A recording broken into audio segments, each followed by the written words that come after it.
करके भगवान ने वहीं पर निवास किया ज्योतिर्लिंग रूप में। इसलिए आज भी जो व्यक्ति रोग से पीड़ित है वह सोमेश्वर भगवान का, सोमनाथ महादेव का दर्शन करता है, पूजन करता है, तो उसके रोग अवश्य नष्ट हो जाते हैं। बोले सोमेश्वर महादेव की। दूसरे ज्योतिर्लिंग मल्लिकार्जुन, शैल पर्वत पर श्री शैले मल्लिकार्जुनम। इसको दक्षिण भारत का कैलाश पर्वत कहा जाता है, श्री शैल पर्वत। महाभारत में भी इनका खूब वर्णन आता है, खूब महिमा है। जब तारकासुर का वध हुआ, शिव पार्वती के पुत्र कार्तिकेय के द्वारा, उसके बाद समस्त देवता आनंदित हुए, गणेश जी का जन्म हुआ, विवाह का प्रसंग आया। तब गणेश जी ने तो माता पिता की परिक्रमा कर ली, और जो कार्तिक हैं भगवान अपने वाहन पर बैठ करके पूरी धरती का भ्रमण करने के लिए, परिक्रमा करने के लिए प्रस्थान किए। इधर गणेश जी ने माता पिता की परिक्रमा करके आशीर्वाद ले लिया, तो उनका विवाह सिद्धि बुद्धि के साथ हो गया, पुत्र भी हो गए, लाभ और शुभ। कार्तिकेय जब पूरी परिक्रमा करके लौटे तो नारद जी ने उनको कुछ भड़का भी दिया कि देखो तुम्हारे माता पिता ने तुम्हारे साथ इस प्रकार का व्यवहार किया, विषम व्यवहार किया। दोनों पुत्रों को समान समझना चाहिए। हमारे 2 पुत्र हों, 4 हों, परिवार में जितने सदस्य हों, सबको बराबर स्नेह देना चाहिए। बड़ों का कर्तव्य है कि उनमें भेदभाव करने से उन बच्चों के मन में क्षोभ उत्पन्न होता है। भेद की बुद्धि उत्पन्न नहीं करनी चाहिए। मित्र भेद, पंक्ति भेद, ये सब दोष है, अपराध है। 2 मित्रों के बीच में लड़ाई कराना, ऐसी कोई बात 2 मित्रों के बीच में चुगली कर देना कि दोनों की दोस्ती टूट जाए, उसका बड़ा दोष होता है। 2 भाइयों में कोई प्रेम हो, उनमें झगड़ा करवाए तो इससे भी दोष होता है। कार्तिकेय भगवान दुखी हो गए कि मेरे माता पिता हम दोनों से विषम व्यवहार करते हैं, जबकि ऐसा कुछ नहीं था, केवल भगवान की लीला मात्र है।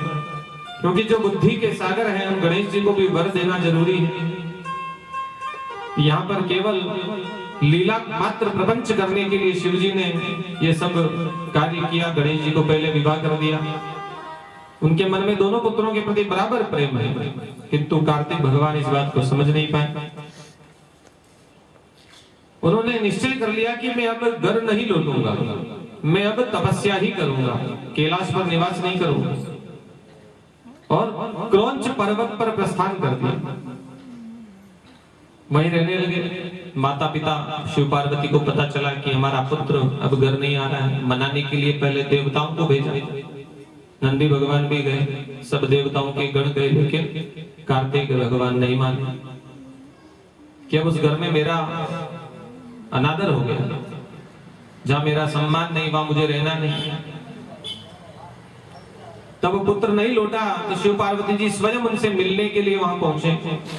कार्तिक भगवान पहले से ही क्रोध में है। जब माता पिता आए, उन्हें पता चला कि वो मुझसे मिलने आ रहे हैं, तो वहीं से 3 योजन और दूर चले गए, अपना आश्रम शिफ्ट कर दिया उन्होंने और आगे चले गए कि मुझे आपसे नहीं मिलना है, क्योंकि नाराजगी है। पुत्र जो है, संतान जो है, माता पिता को भी कभी कष्ट देती है। कोई छोटी मोटी बात हो जाती है तो माता पिता पर क्रोध करते हैं बालक, लेकिन माता पिता कभी अपने बच्चों का मंगल नहीं करते, उनके दुख की बात तो सोच भी नहीं सकते। ऐसा कोई कार्य माता पिता इस जगत में नहीं करते कि उनके बच्चों को कष्ट हो, क्योंकि जितना ये प्रपंच गृहस्थी में होता है ना, सब बच्चों के लिए ही होता है। कमाएंगे परिवार के लिए, बचाएंगे परिवार के लिए, घर बनाएंगे परिवार के लिए, खर्चा करेंगे परिवार के लिए, कष्ट देखेंगे परिवार के लिए। तो ये सब चीजें परिवार को चलाने के लिए, संसार को चलाने के लिए होती है। लेकिन पुत्र पुत्री बच्चे इस बात को नहीं समझ पाते कभी कभी, और वो माता पिता का ही विरोध कर देते हैं। यहाँ पर जो विरोध हो रहा है, ये केवल संसार को शिक्षा देने के लिए है। इसमें भी जगत का कल्याण ही हुआ। शिव पार्वती जी वहां पहुंचे लेकिन अब कार्तिक उस स्थान को छोड़ करके और आगे चले गए तो दोनों ही ज्योतिर्मय रूप में वहीं पर स्थिर हो गए।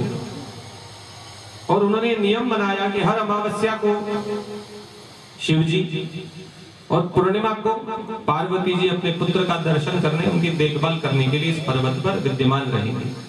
15-15 दिन की दोनों की ड्यूटी लगी। मल्लिका नाम का जो वृक्ष है वह पार्वती रूप में वहां स्थिर हुआ और अर्जुन नाम का जो वृक्ष है वह शिवजी के रूप में स्थिर हुआ। इसीलिए वह ज्योतिर्मय स्वरूप मल्लिकार्जुन नाम से संसार में प्रसिद्ध है। और उन्हीं मल्लिक वृक्ष के पुष्पों से प्रथम बार उस शिवलिंग का पूजन किया गया, इसलिए भी उनको मल्लिकार्जुन कहा जाता है।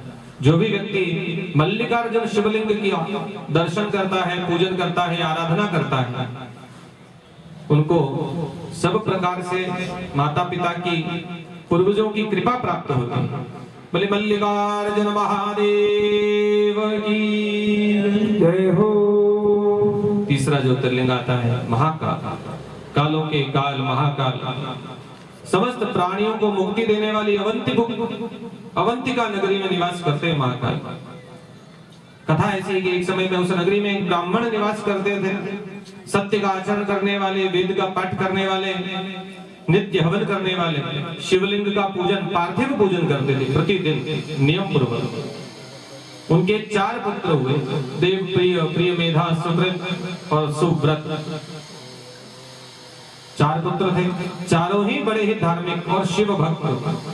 बाढ़ ही पुत्र पिता के धर्मा, जो पुत्र अपने पिता के वचनों का पालन करते हैं, पिता की आज्ञा का पालन करते हैं, पिता के सद्गुणों को प्राप्त करके अपने परिवार के यश को बढ़ाते हैं, वही सच्चे अर्थों में पुत्र होते हैं। वे चारों ही पुत्र इतने ही शिव भक्त थे कि अपने पिता से उन्होंने शिव जी की भक्ति का ज्ञान प्राप्त किया, उपदेश प्राप्त किया और नित्य नियम पूर्वक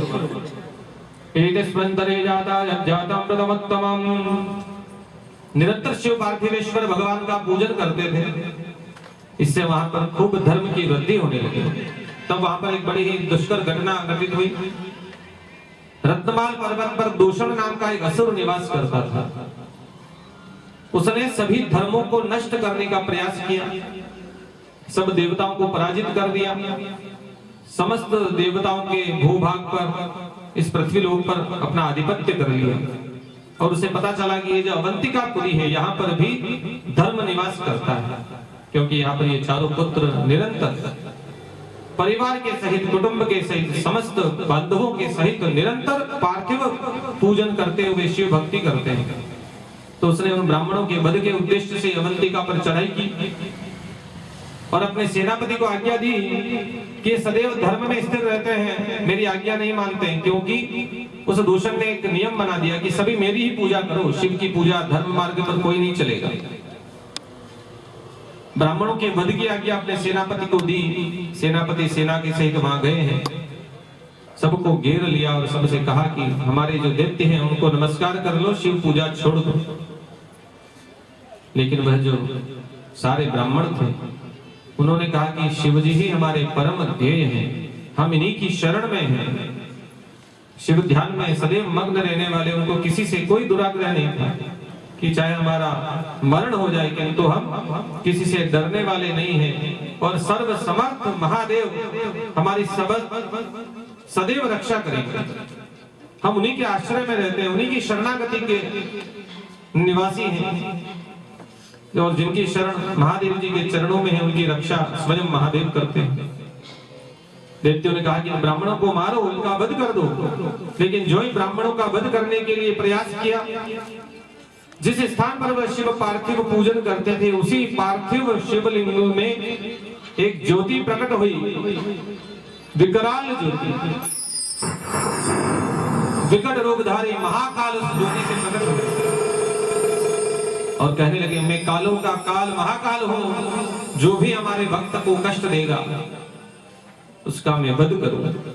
और उन्होंने अपने एक ही हुंकार से उन समस्त दैत्यों को भस्म कर दिया, दूषण का संहार कर दिया, असुर को भस्म कर दिया। बाकी कुछ बचे हुए पाताल में भाग गए।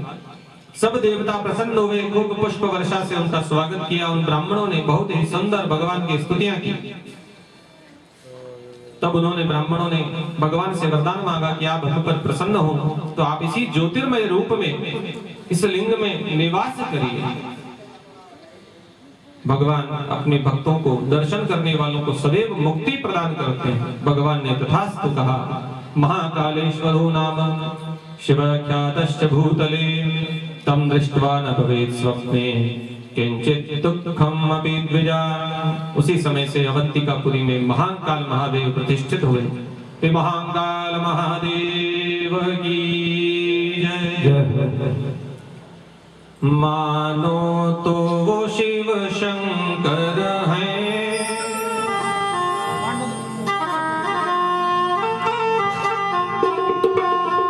मानो तो वो शिव शंकर हैं, ना मानो तो पत्थर काणी।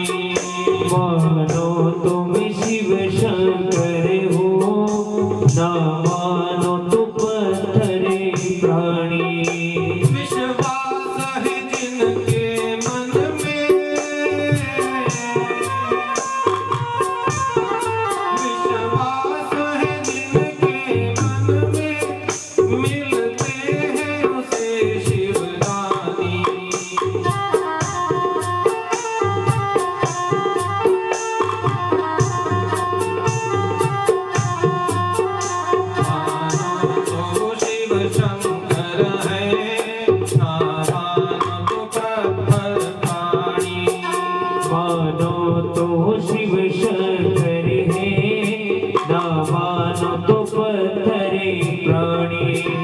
विश्वासी है जीव के मन में,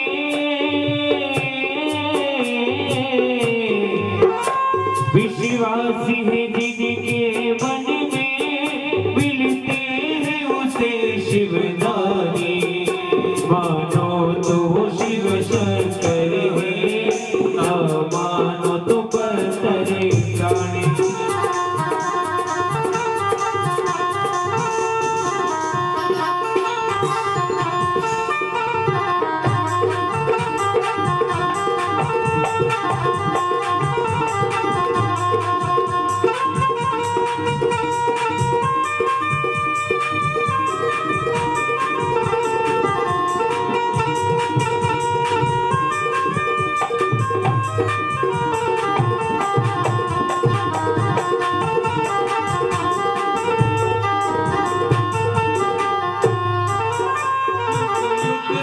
सब जपते आए जिनके नाम की माला, युग युग से सब जपते आए जिन नाम की जिसने माला।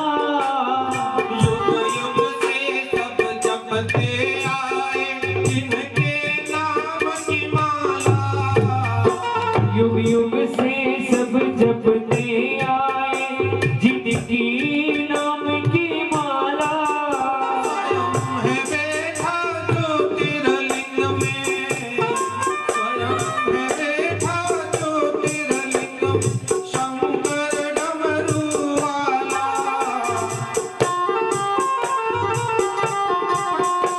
मानो तुम्हें गंगा हो, ना मानो तो बहता पानी।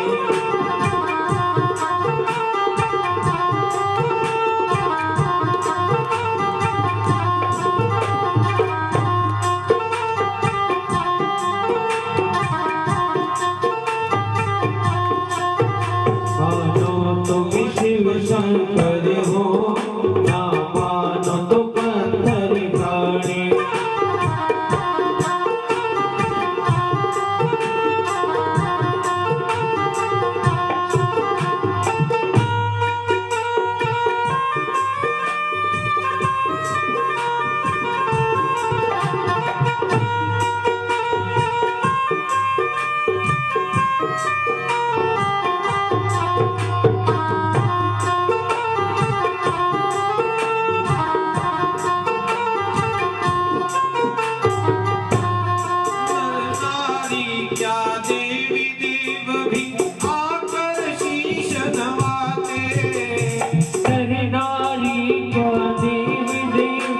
आकर शीश निभाते हैं।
शिव शंकर हो, ना मानो तो बंदर प्राणी।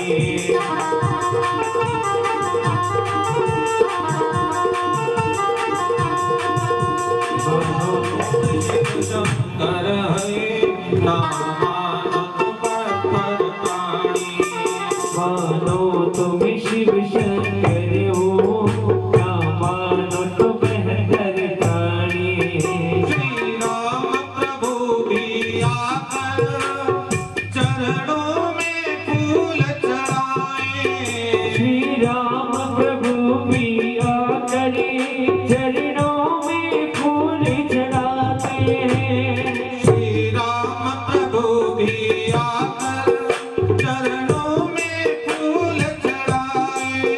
श्री राम प्रभु भी आकर चरणों में फूल चढ़ाए। इस पत्थर की पूजा कर मन वांछित फल पाए। इस पत्थर की पूजा करके मन वांछित फल ये पाए। लंकादी की ओर मारे, लंकादी की ओर मारे, रावण जैसे अभिमानी।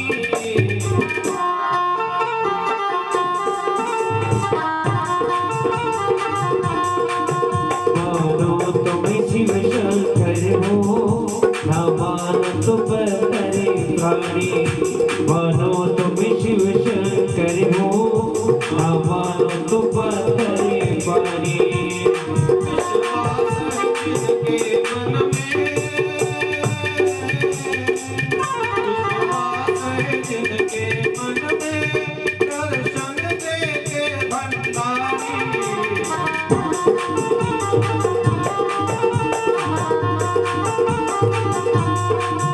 मानो तुम शिव शंकर हो, ना मानो तो बंदर प्राणी। मानो तुम वाले की चौखट पर कोई भी प्राणी आए।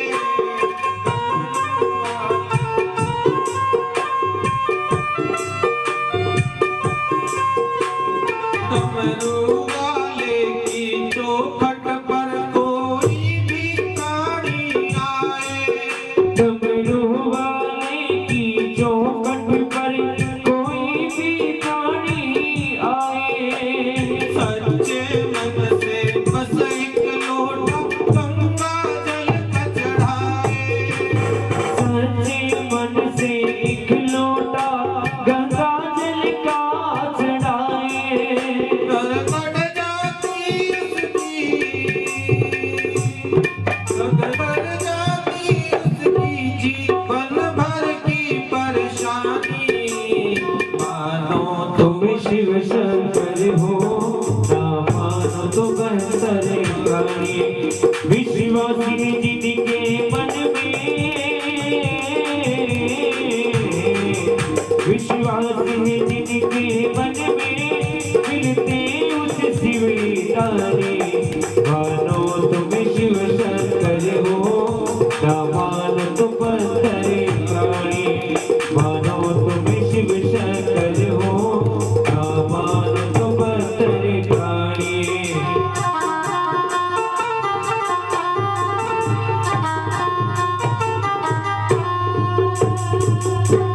महाकाल महाराज की जय हो। इसी के साथ आगे ओंकारेश्वर ज्योतिर्लिंग का प्रसंग आता है शिव पुराण में कि एक समय नारद जी महाराज गोकर्णेश्वर महादेव का जो एक स्थान है वहां पर वीणा बजाते हुए भगवान के नामों का गुणगान करते हुए महादेव के समीप पहुंचे, महादेव को वंदन किया और वहां से चल करके विंध्य पर्वत पर आए।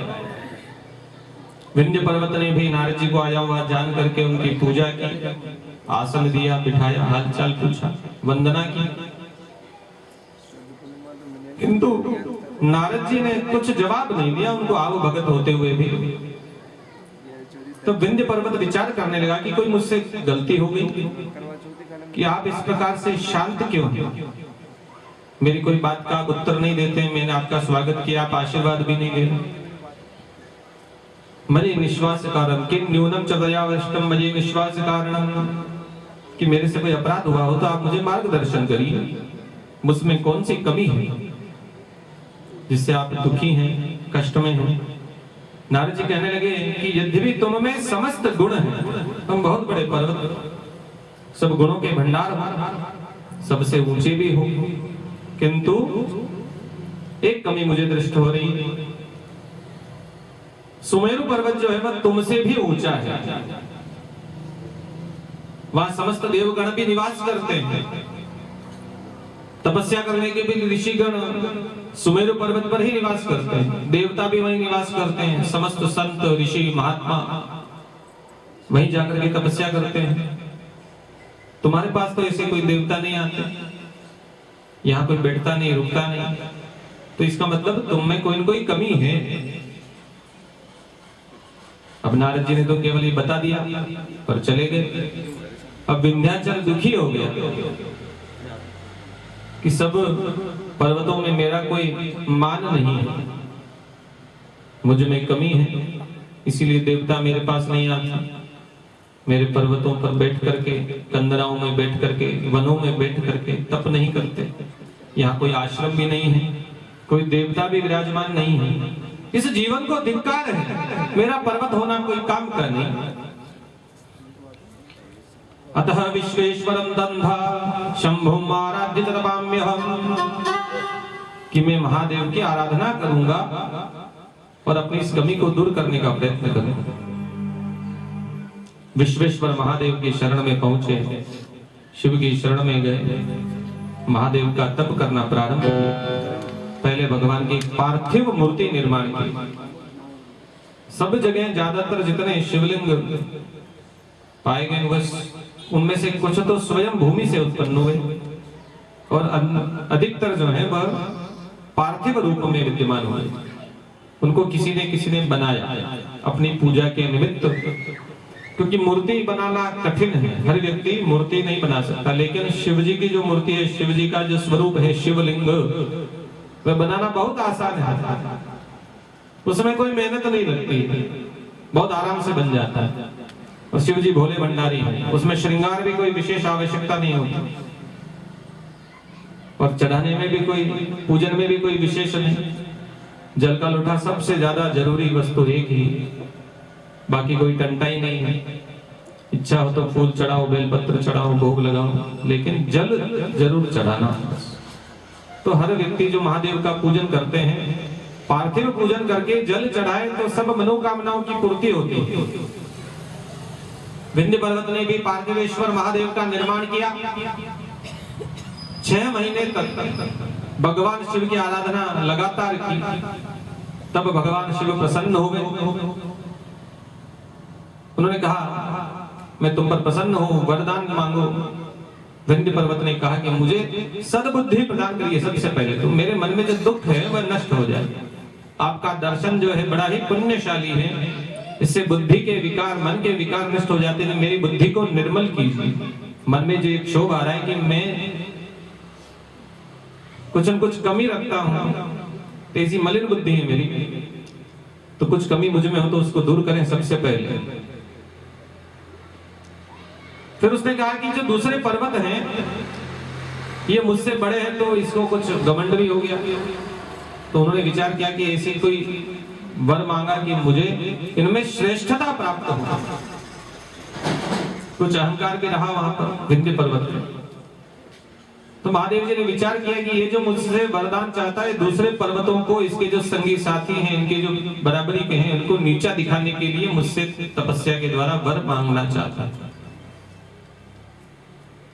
किंतु भगवान ने उसे सद्बुद्धि प्रदान की और उन्हीं की प्रार्थना पर वहीं पर स्थित हो गए, और वह ओंकारनाथ महादेव के नाम से संसार में विख्यात हुआ। विंध्याचल पर्वत पर ही श्री ओंकारेश्वर महादेव विराजमान है। उन शिवलिंग के 2 भाग कहे जाते हैं, एक स्वयं ओंकारेश्वर महादेव और दूसरे पार्थिव रूप में जो है वह है अमलेश्वर महादेव। एक नर्मदा जी के दक्षिण तट पर है और एक नर्मदा जी के मध्य में टापू है, उस पर विराजमान है। तो नर्मदा जी के स्नान करके जो व्यक्ति ओंकारेश्वर महादेव और पार्थिव रूप में विराजमान श्री अमलेश्वर महादेव का दर्शन करता है, उसको पूर्ण भक्ति की प्राप्ति होती है।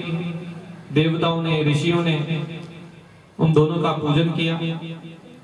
ओंकार, अमलेश्वर दोनों को एक ही माना जाता है, दोनों की गिनती एक में ही आती है।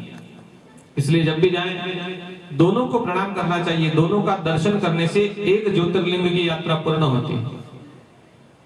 जो भी व्यक्ति इनका पूजन अर्चन करता है वह कभी पुनः माता के गर्भ में लौट कर नहीं आता है, जन्म मरण के चक्र से मुक्त हो जाता है, क्योंकि वहां पर पुण्य सलीला नर्मदा नदी का भी वास है।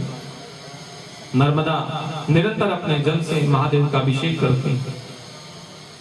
पाप हारिणी, कलयुग की गंगा नर्मदा जी को कहा जाता है। गंगा जी में तो स्नान करने से पाप नष्ट होते हैं, ऐसा शास्त्र कहते हैं, लेकिन नर्मदा जी का केवल दर्शन ही पाप नाश के लिए पर्याप्त है। बोलिए नर्मदा मैया की, ओंकारेश्वर महादेव की जय हो, अमलेश्वर महादेव की जय हो। इसी प्रकार भगवान विष्णु का जो नर नारायण अवतार हुआ, उन्होंने बद्रिकाश्रम में तप किया था। उस तप के प्रभाव से भगवान शिव वहां प्रकट हुए।